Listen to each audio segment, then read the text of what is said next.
So I now request Safi Mohan M, Assistant Professor, Government Law College, Trivandrum, to talk about Constitution, reconstituting the nation. First of all, thank you very much for this opportunity. I would like to thank Vakam Maulavi, a legendary reformist who had reformed Indian Kerala social and cultural landscape. And I also extend my sincere gratitude to Professor Mohan Gopal, a renowned constitutional expert, doing the same job, transforming the Indian society and teaching the constitutional values among the people. You know, my title of the topic is Constitution, Reconstituting the Nation. So, the most important point is whether that statement is true or false. Then I think the majority of the people who are here, the answer would be yes. Because of the reason that the preamble of the Indian Constitution says, we, the people of India, solemnly resolve to constitute India into a sovereign, socialist, secular, democratic republic, and to secure all its citizens justice, liberty, equality. So therefore, we constituted a new nation in September 26, 1949, and India became a republic on January 26, 1950. So, today's topic is a very relevant topic. That it was very inspiring, as Mohan Gopal sir said. The different dimensions of equality and citizenship had already mentioned.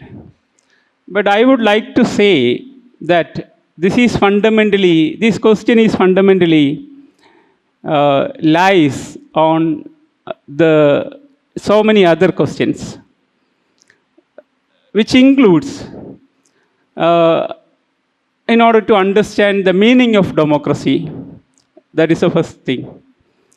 Not only in order to understand the meaning of a mere democracy, we have to understand what is actually the meaning of a democratic republic. So we have to understand not only a democratic republic, but also we have to understand what is the meaning of a secular republic.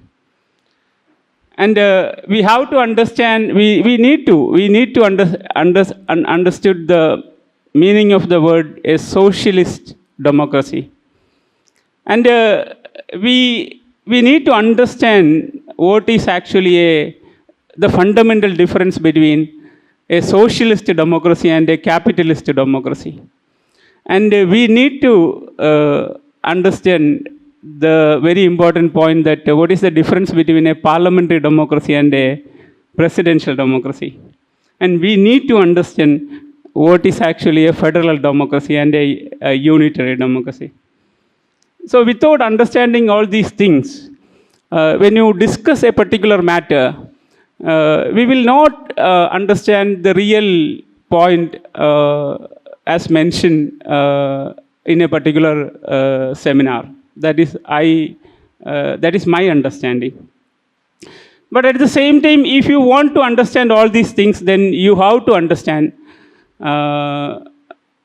the framework of the Indian Constitution, including the Constituent Assembly debates. And you have to understand the role of the Ambedkar played and the other Constituent Assembly members played. And we need to understand how the judiciary transformed the Indian legal system for the last 75 years.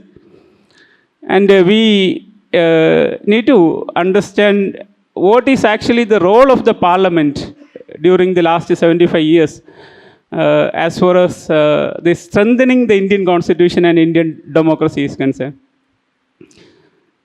So that is the most important point that I want to specifically mention here. Therefore, I want to tell you some specific points as mentioned by Dr. Ambedkar in the Constituent Assembly debates. And Ambedkar said, we are living in a undemocratic society with a democratic constitution. He said in 1949. And after 75 years of independence, when we are discussing this matter here in this particular room, what Ambedkar said in 1950 is still prevailing after 75 years of independence, that is in 2025. Because,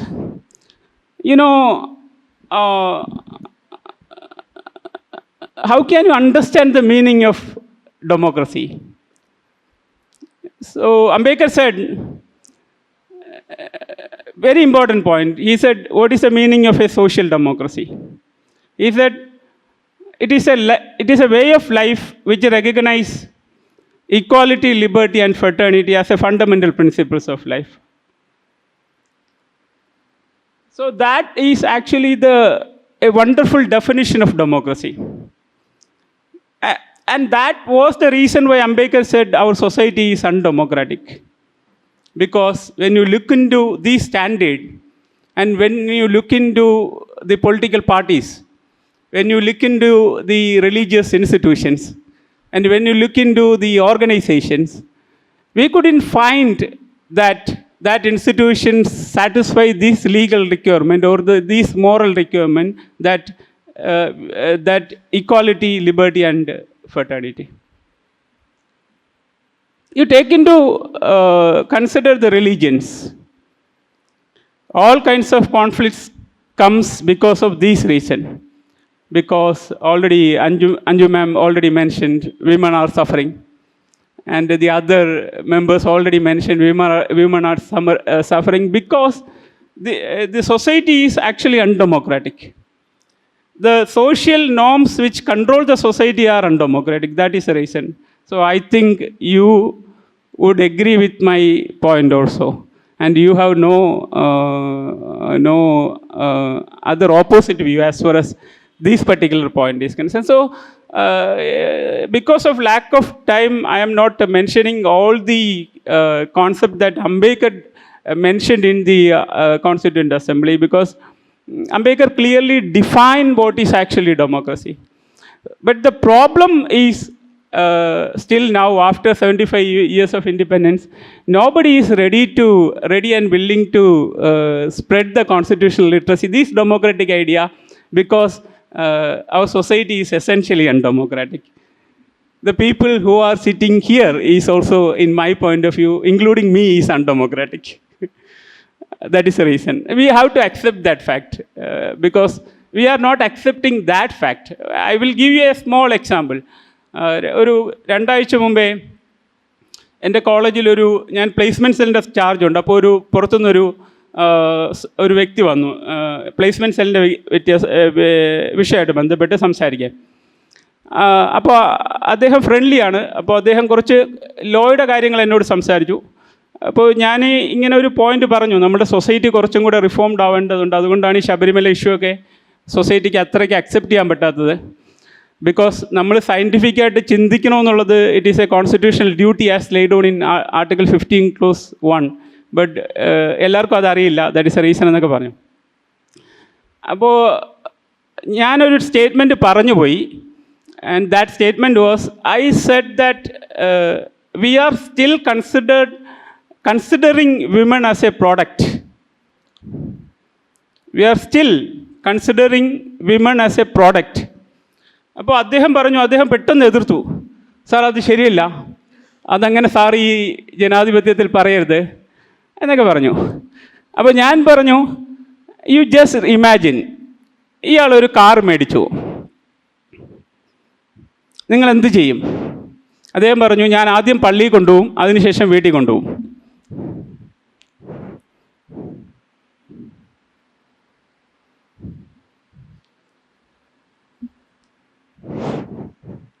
ഞാൻ രണ്ടാമത്തെ ചോദ്യത്തിന് ചോദിച്ചത് എന്താണെന്ന് നിങ്ങൾക്ക് മനസ്സിലായെന്ന് തോന്നുന്നു. നിങ്ങൾ ഒരു കല്യാണം കഴിച്ചാൽ എന്ത് ചെയ്യുമെന്ന് ചോദിച്ചപ്പോൾ അദ്ദേഹം ഒന്ന് അറച്ചു, എന്നിട്ട് പറഞ്ഞു, ഞാൻ പള്ളിയിൽ കൊണ്ടുപോകും, വീട്ടിൽ കൊണ്ടുപോകും.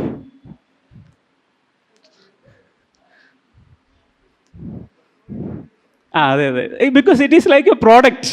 കാർ വാങ്ങിയപ്പോഴും അയാൾ ചെയ്തത് അത് തന്നെ, കല്യാണം കഴിച്ചപ്പോഴും ചെയ്തത് അത് തന്നെ.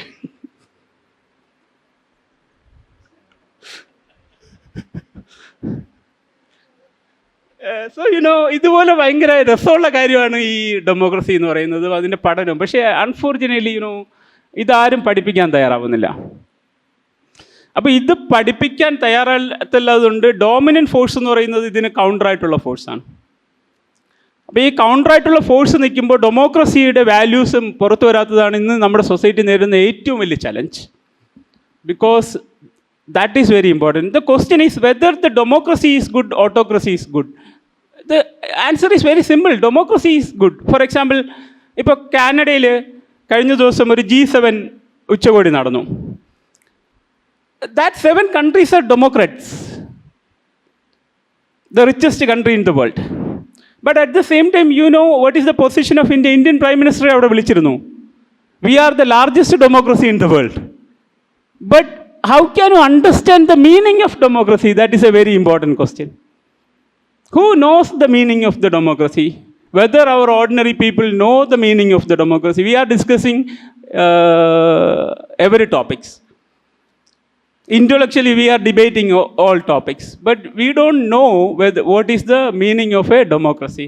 And the same Constitution says, Article 39 of the Indian Constitution says, every institution must be a just institution.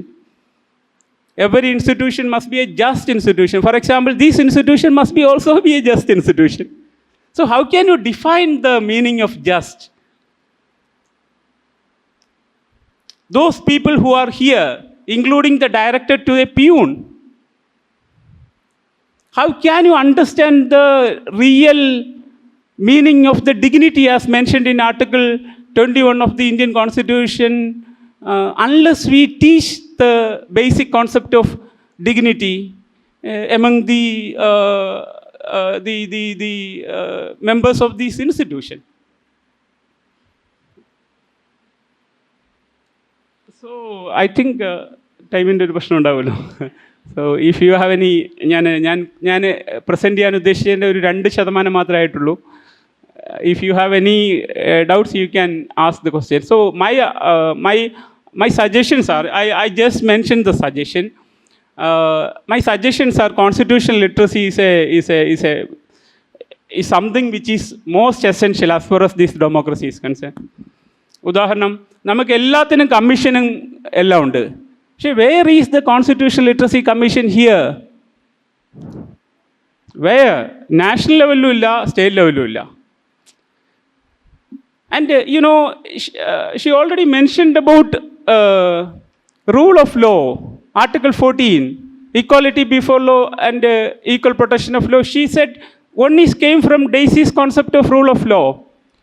Basically, you please understand what is equality is accepting rule of law. ഈ rule of law എന്ന് പറഞ്ഞു കഴിഞ്ഞാൽ in a democracy like God in religion.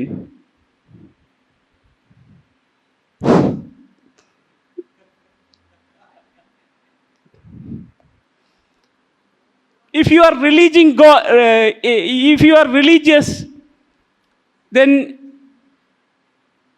if you are rejecting God, then in a democracy you will also reject rule of law.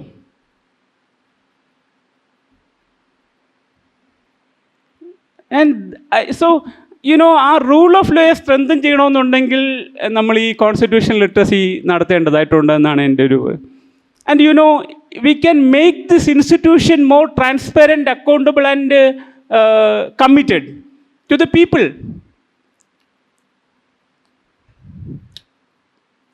അല്ലേ? അപ്പോൾ ഈ ഇൻസ്റ്റിറ്റ്യൂഷനെ കൂടുതൽ നന്നാക്കാനാണ് നമുക്കിത് പറ്റത്തുള്ളൂ, ഇത് നശിപ്പിക്കാനല്ല ഉണ്ടാക്കാൻ പറ്റുക. അപ്പോൾ ഒരു ഡെമോക്രാറ്റിക് കോൺസെപ്റ്റും അൺഡെമോക്രാറ്റിക് കോൺസെപ്റ്റും ക്ലാരിറ്റി ഇല്ലാതെ നമ്മൾ മറ്റു കോൺസെപ്റ്റുകളെക്കുറിച്ച് ഡിസ്കസ് ചെയ്തിട്ട് കാര്യമില്ല. So whether representative democracy is good or not, we have to understand the difference between a mere democracy and a representative democracy. അപ്പോൾ അംബേദ്കർ സൈമൺ കമ്മീഷൻ റിപ്പോർട്ട് മുതൽ ഇങ്ങോട്ട് റൗണ്ട് ടേബിൾ കോൺഫറൻസ് മുതൽ പിന്നെ ഇങ്ങോട്ടേക്ക് വന്നിരിക്കുന്ന പൂന പാക്ക് മുതൽ പിന്നെ അദ്ദേഹത്തിൻ്റെ ഫേമസ് സ്പീച്ച് ഉണ്ട് 1932 റൗണ്ട് ടേബിൾ കോൺഫറൻസിൽ അദ്ദേഹം സംസാരിച്ചത്. It is one of the best 100 speeches in the world. അപ്പം നമ്മൾക്ക് വേണ്ടതെന്ന് വെച്ച് കഴിഞ്ഞാൽ ഒരു ഒളിഗാർക്കി സൊസൈറ്റി അല്ല, നമ്മൾ കുറച്ച് പേര് ഭരിക്കുന്ന സൊസൈറ്റി അല്ല. എല്ലാവരും ഉണ്ടെങ്കിൽ മാത്രമേ we can enjoy the happiness which is mentioned in the American Constitution. American കോൺസ്റ്റിറ്റ്യൂഷനിൽ പറഞ്ഞിരിക്കുന്നത് life, liberty and pursuit of happiness ആണ്. പക്ഷേ ഈ പെർസ്യൂട്ട് ഓഫ് ഹാപ്പിനെസ് എന്ന് പറയുന്നത് ഇന്ത്യൻ കോൺസ്റ്റിറ്റ്യൂഷനിലുണ്ട്. And that is already the present is already mention, it is there in the article 21 of Indian constitution. അപ്പോൾ ഈ കോൺസ്റ്റിറ്റ്യൂഷൻ, എൻ്റെ ഒരു അവസാനത്തെ ഒരു പോയിൻ്റ് ഇത്രയേ ഉള്ളൂ, നമ്മൾ കോൺസ്റ്റിറ്റ്യൂഷൻ ലിറ്ററസിയും ഡെമോക്രസിയും സൊസൈറ്റിയിലേക്ക് എത്തിക്കഴിഞ്ഞാൽ നമുക്കൊരു കോമൺ ഷെയർഡായിട്ടുള്ള ഒരു വാല്യൂസ് ഉണ്ടാവും. That is a very, for example യൂണിറ്റിയെക്കുറിച്ച് നമ്മൾ പറയുന്നു, Islam says unity and the same constitution says unity. So what is your source? As a Muslim your source is Quran, but as a citizen of India your source is constitution. So you have to say that I am a Muslim, therefore I respect unity. But at the same time, I am also a citizen of India and I respect unity because of the Constitution. പക്ഷേ ഇപ്പോൾ മുസ്ലിങ്ങളെ 100 പേരെടുത്തിട്ട് നിങ്ങളിത് survey നടത്തി നോക്കൂ, അവർ പറയും I respect unity because of holy Bible. Because അവരത് പഠിപ്പിക്കുമ്പോൾ നമ്മൾ ഇതാരാ പഠിപ്പിക്കേണ്ടേ? ഈ കോൺസ്റ്റിറ്റ്യൂഷൻ പഠിപ്പിക്കേണ്ടതാരാ? ആ പഠിപ്പിക്കേണ്ടവർ തന്നെ അൺഡെമോക്രാറ്റിക്കാണ്. Can you make a suggestion? Any one political party is absolutely democratic? എന്നിട്ടാണ് നമ്മൾ അവരെ സപ്പോർട്ട് ചെയ്യുന്നു. അപ്പോൾ നമ്മൾ ഡെമോക്രാറ്റിക് ആണോ? So we have to accept the fact that we are undemocratic. Thank you very much.